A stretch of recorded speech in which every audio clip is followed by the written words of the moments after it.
find out who will be the victor of this 25 laps, but who will be the special one out on circuit this afternoon. His Premier Class career on the front row with sprint winner Maverick Vinales and Fabio Quartararo. Bagnaia set himself up the perfect platform to his first Ducati podium yesterday in the sprint. It's Márquez, best ever ties.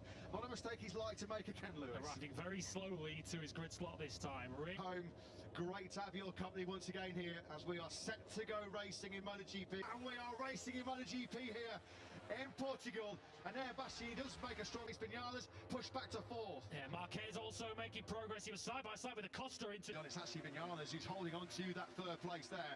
Bagnaia is eager to get on with it, try and get the front of trying to regroup it. And here comes a lunge from the 8-time world champion. Tight turn 8. They need to keep an eye on what's going on ahead of them. It's Frankie Morbidelli who's out of this Grand Prix on the... He had a real nasty crash on a production Ducati, knocked himself clean out, missed the whole of winter testing. This between Márquez and Bagnaia, but what it's doing is playing into hands of Martin Bastianini, big half a second clear. There's a serious battle going on between a trio of KTMs at the back of the picture. Miller, a factory KTMs. It's just settled down ever so slightly as Acosta standing firm there on the two Ducatis. Márquez on the bike, of course, that carry Bagnaia to back-to-back titles. Last minute able to rejoin, at least maybe get some track time and some knowledge on that GP24 Ducati. The weekend all round for Márquez. Down he goes, losing the front through turn 5. Tricky downhill break. Hey Martin, he's established a lead here now of 3/4 of a second into this fourth sector.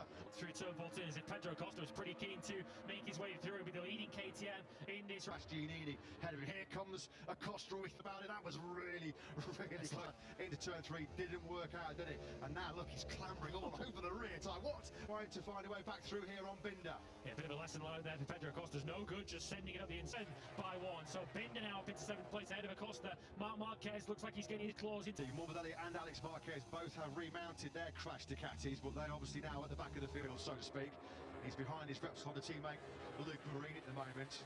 Marini was a slipstream here as they come over the blind crest, trying to wrestle that front wheel on the ground as they now clip turn 1. Yeah, comfortably the fastest rider on that last lap was the sprint winner Maverick Vinales, a 1:31. This other little bit of breathing space over Bastianini, who looks like he's got his teammate Pecco Bagnaia for some serious. And there's not too many doubts that he might actually be winning this Tissot Grand Prix Portugal right now. Galvanised by a pretty after the acrimonious split from Yamaha midway through 2021. They've been patient. And then has dropped down the order. Fernandez has crashed out now, a third crasher of this Grand Prix. Sarah has gained a little bit of ground on this opening lap from 15th up to 11th, but his teammate is trudging through the gravel. Somewhat controversially delayed the start with the electronics glitch on the grid in Qatar, and he's down and out early on here. There's nothing that Miller can do. Yeah, Miller's got squeezed out there. I just wondered there whether it was just a dirty head. And there we go, Acosta coming through as well. So Miller coming out the worst of that sort of East Binder. He's now seeing Binder head towards the front of the field and wants to go with him because they've all seen that gap. Know that they need to get on with it. Strong pace being set at the front of this Grand Prix right now by Martin Vinales,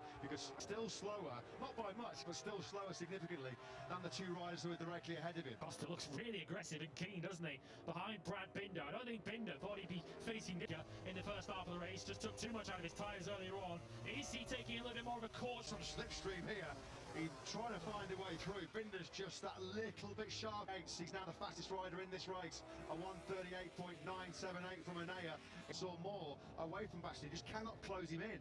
Yeah, the gap between Martin and Vinales remains 3 times. Márquez last time around. The two KTMs of Binder and Acosta both set personal best. Once runners up behind him. Quartararo and Rins, as they were on Friday, both inside the top 10. And the exuberance of youth coming from the rookie Pedro Acosta. They go into. This is where Acosta's been really good all weekend in this fourth sector. Second fast. He'll come over the line now to complete lap number 6. Vinales just inching ever closer as Pedro Acosta comes from a long way back and lunges on the inside of Brad Binder. Moto 2 and in Moto 3. Well, it's gone quite down in pit lane. Let's go down to Simon for some thoughts. But after so many laps of doing that, he had to drop back. You know, give a half second. Looked at the screen, half second. I think he's getting some fresh air. That's Marc Márquez on his front tyre. Yeah, thanks very much for that, Simon. Top observations as always. So Acosta, GP World Champion, Acosta's dropped Binder pretty rapidly here. And catching on this current lap.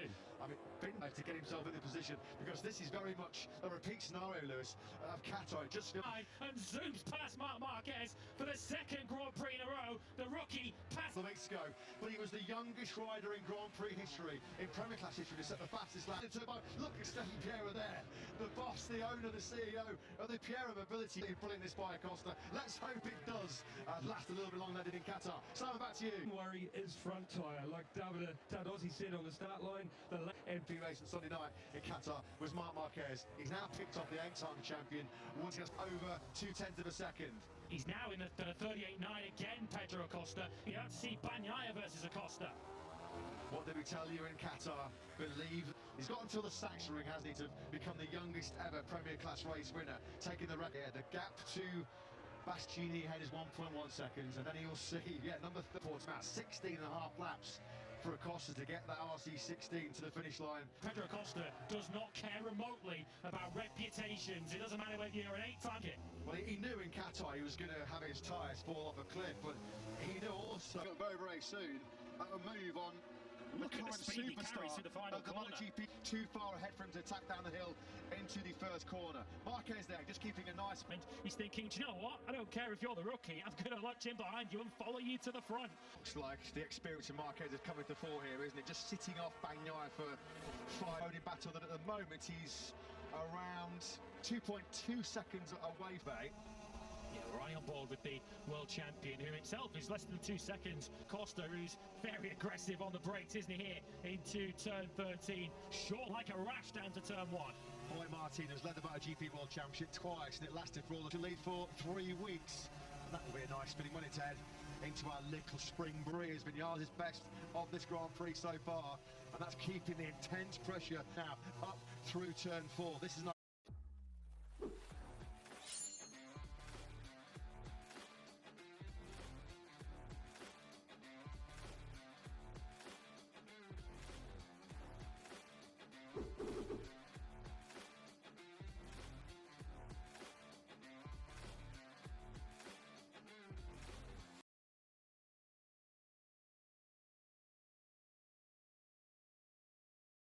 an overtaking hot spot here around this Portuguese 4th to 6th.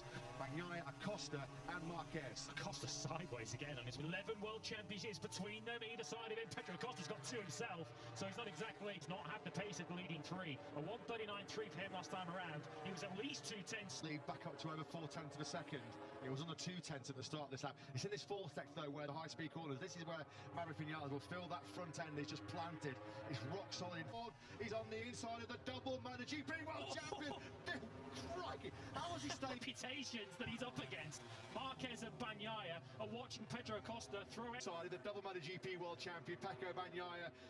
The KTM, the RC side, the KTM goes. That is the great and the good, the senior hierarchy of Austria's must have a little grin under his helmet watching Acosta in this Grand Prix. And just to put this in perspective, there you can see them at the back of the screens. Pedro Acosta is the leading peer mobility group by... Significantly in the final third in Qatar. He's doing a rousing job though, keeping himself this time around. Bastianini once again finds a 1:38, a high 1:38, fast elf in those 1:38s. Yeah, while we're enjoying this 3-way battle between 3 of the Titans trio, of course, as Acosta was trying to pass Bagnaia into turn 1, Binder did catch them slightly on the last lap. Zeki for 9th place, and Aleix Espargaro is now up to 12th, having set his personal best lap last time around. Really close to the top 10 at the moment as well, as the home fans have got a little bit to cheer about. Miguel Oliveira said you had off to the teenage sensation from Spain, but how long can this last? You've got some more thoughts. The way he's using the front and the bike control, you know, he had to enter, he was in trouble, he's going to run wide, but the bike control to get it not to run off, especially when you consider his experience. Yeah, couldn't agree more, Simon. This 25-lap Grand Prix, a 1:38.830 from Bagnaia. That's a bit last time around, and Vinales had a scruffy lap by his standards. Martin did a 38.9, and look, it's a 1 second now between Martin and the sprint winner from yesterday. On the previous lap, Miller, he's shown the experienced old heads at KTM the way to go, and this he's got Miguel Oliveira behind him. Now a lone rep from Trackhouse Racing in this team, more confident with the front in the faster corners. This would be pretty good after his podium charge has just never materialised, has it? As we are back with Acosta, looking directly ahead. 1:38.947 on lap 14, his best of the Grand Prix, and that's his advantage at Bastianini. Yeah, Vinales grouped slightly, back down to a low 39, but it still wasn't as quickly. Slightly quicker than Martin last time around. So Pedro Acosta showing no signs of fading back. Between 2 riders who've 8 MotoGP World Championships between them. They've won 19, a double world champion himself. That will be the live championship heading to round bit of the MotoGP World Championship. It's been a very short-lived affair. Bagnaia has got it all meaning. Martin looking fairly comfortable at the front of this Grand Prix. Seems to have Vinales at the top of the race. This is Martin making his attack. Now, 8-10 of the top three last time around. Bagnaia was also in the 38. Acosta was as close to being in the... To the first corner, a mistake from Pedro Acosta. He's going to be making a few, isn't it, that reef? That's going to cost him a little bit of a crucial time. He's certainly been abusing that. McGinn looking comfortable at the front. How do you see this one playing out, Simon, as we move towards the business end of this? The best, boys. I'm trying to see it from Pedro's point of view. When you 3 laps to go, it might be a little bit earlier than that today, but it's going to be really interesting to see if... Lap 16, and it's still the number 89 of Jorge Martin. That leaves Vinales is responding. Even with that error into turn 1, Pedro Acosta still did a 1:39.2. He only lost in the 8th. At the moment, he's comfortably dealing with the fairly potent threat that's normally... Now, that we know in the past, both on a Suzuki and the Yamaha, Vinales' podium challenge has already evaporated, but this time around, starting from second... Yeah, the pace at the front is really starting to pick up, and it's starting to put paid to any lingering thoughts. We might have 1:38. They've now put 1.7 seconds between themselves. That's the back of this group, especially by the standards of Bagnaia, to make his way to the front from there. Well, we knew this kid was spec. He'd be blooding the noses of Brad Binder and Jack Miller inside that Pierre mobility group. I mean, slightly quicker by about 0.08 of a second compared to Martin on that previous. Come over turn 800, nearly 190 kilometers an hour, exiting. Argaro back in 12th place. We'll be wondering just how different his weekend could have been had he been able to reach now some 14 seconds off the race lead. Of course,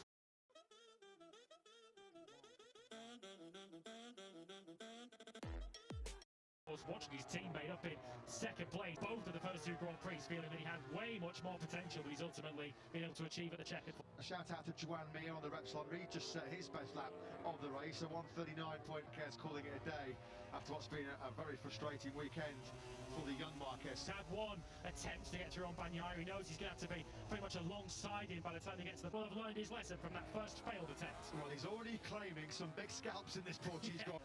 And on the flip side of that coin is Acosta and Bagnaia have started to really gap Márquez. What's a lonely 6th place. As we just mentioned, he's over a second behind Acosta. Last time around was Bastianini in 3rd place. Still 1.1 seconds. Covers our arm's length. He knows if he can keep that gap at around 7/8 of a second, he's got this one under control. Ball with Bagnaia. Now looking to the Italian. From the onboard of the face of a cliff here, doesn't it? The undulation is so sharp and so intense. A clean the fire for the victory potentially. 1:38.793. That's impressive, isn't it? We talked earn his seat alongside the man we're looking at here now, Bagnaia. A 1:38.7. Giving him no change at all. They're still in the 38s themselves, not really giving Bastianini much into that 9th place for so long. He's now been overtaken by both Miguel Oliveira and Marco. On that lap 19, he dropped back into the 140s. Which is nowhere near good enough pace when he's worked this hard for a 4th place, because he's been pushed all the way to the checkered flag, isn't he, by Bagnaia? And he certainly is. He came over the line to start this lap 21.1 seconds back. Yeah, the reason that that's happened is Bagnaia crosses line. He's done a 30. Pedro Acosta on the inside on the cutback. Bagnaia really... Look at this move. He's tried into turn 1 and thought, okay, I'll try into turn number 3 and just stop. They can't quite believe that. Look, can they? That nice gas. KTA speed here, hasn't he? Márquez has just obviously been waiting for a late push here. Márquez is going from bad to worse for Bagnaia, although Márquez was almost down there. Between Bagnaia and Márquez, you can see that Acosta has already completely blitzed away. Best up of this Grand Prix on 1:38.685. That's stunning leg speed. It's damage limitation mode now. He did a 1:40.394 last time around. He was the slow laps to go yesterday. This is not the weekend I thought Bagnaia was going to have. The start of this lap 12 per second will follow Bagnaia and Márquez down the hill through turn 7. Simon, quickly back down to you. Actually had a good place to fight, but the last time he did that, Maverick. Yeah, he didn't want lightning to strike twice. That did a good spot, Simon. Yeah, of course, that controversy on here for 5th place. A 5th place that he lost after the brilliant move by Acosta. Almost went down the road. That's now what... Let's have a look at Bastianini over the He's line. really getting his claws into Bagnaia. With 3 to go. 1:38.824 from Acosta. There's been no time here. Has clearly got race-winning pace, but he's got to find a way through quickly on Bagnaia, which has been broken. Márquez goes... Oh! and it's gone down. Oh, unbelievable. Between Márquez and Bagnaia going for that very cutback that we were talking about. Back, but just the impact took them both down. I don't know who to blame, really. And he'll be in the headlines once again after that tangle with double world champion Bagnaia. Well, he's right here to go back on the inside, and Márquez is just trying to get himself back onto line, having gone up the inside. Well, we said that there was the potential for some tricky management situations looming. Like Jorge Martin still nearly 9/10 clear of Maverick Vinales. The late race speed of Bagnaia has been super impressive, but it's all been too little too late, and he just has. Would he have had something late on for Martin? Bagnaia then limps back into pit. Go through. Márquez was trying, as Simon said, to get himself back into long run. Maverick Vinales ran wide in the first corner as he squeezed the power on all the dirt. Surely Maverick Vinales doesn't think the Grand Prix is over here, does he? Surely he doesn't, and he spits him in the air. Illusion here with Jorge Martin running away. But what this means now is then Jorge Martin is. Was it a judgment call? Was it a technical issue with the Aprilia? Doesn't matter, because his mistake in Portimao. You could not make this up. You could write a book, couldn't you? The Caddy star, Jorge Martin, a special one, has witnessed a special race here on the GP once again. And now Bastianini does take second place. Great job by Leach at the start of the final lap of the first corner. Acosta is on the podium in MotoGP for Quartararo. Aleix Espargo is 8th. Oliveira 9th in front of his home crowd. The race winner. Let's hear from the boss, Gino Borsoli. Yeah, he's getting some vigorous hugs. We know that in medium tire area was the key. For today, we were not so soft because the big day is today. At the point, much more today than yesterday. And so now I think we understand more how to approach the Sunday race. As he comes over the crest, look at the end. Well, this was the start of the final lap. Start. He then goes off the road, and as you say, he's just on the dust and the dirt of the runoff there. Another interview, but I'm kind of, it was still going until the line.